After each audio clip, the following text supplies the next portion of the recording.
शीतलहरी के समय चलि आबै छै। स्वाभाविक छै धुनि बहुत बढ़ि जाइत अछि, खास कऽ राति भोरमे बहुत धुनि रहैत अछि।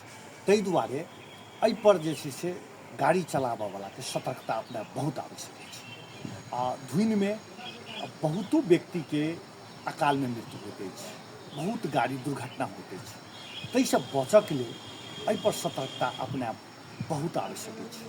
खास कऽ राजमार्ग, पूर्व पश्चिम राजमार्गमे चलऽवला हो या जे जनकपुर के आंतरिकोमे चलऽवला गाड़ी सबके बहुत ध्यान देब आवश्यक अछि। कम विजिबिलिटी भेलापर किछु बातके ध्यान देल जेबाक चाही। लेन परिवर्तन कखनो नहि होबाक चाही, ओवरटेक कखनो नहि करबाक चाही, लो बीम नहि, टेल लाइट्स आ ब्लिंगरके प्रयोग करऽ पड़त, फॉग लाइटके प्रयोग करऽ पड़त। मोबाइल रेडियो वा गीत सङ्गीतसँ जखन ओहि समयमे गाड़ी चलबै छी तऽ बचऽ पड़त, नहीं तऽ एहन दुर्घटना होबऽ सकैए। गाड़ी भीतरमे हीटर चलायब सेहो जरूरी छै।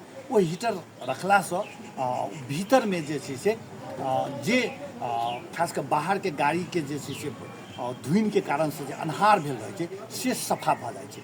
तेँ सतर्कता अपनाबऽ पड़त, कारण जीवनके मूल्य बहुत महत्वपूर्ण छै, अमूल्य छै। तकरा बचाबऽके लेल एहन सतर्कता अपनाबऽ पड़त। आ खास कऽ पूसके अन्तिम सप्ताह आ माघ एहि समयमे जे छै से एहन दुर्घटना होबऽके खतरा बहुत रहैत अछि।